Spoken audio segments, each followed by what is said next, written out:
மச்சம் ஒன்ன பார்த்து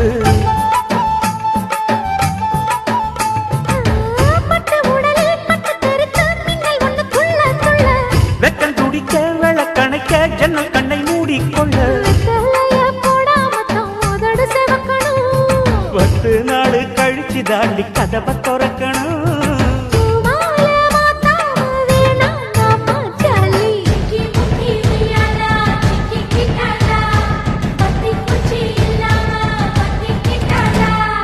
மச்சாங்கிட்ட முந்தானைய தந்து வப்பாளா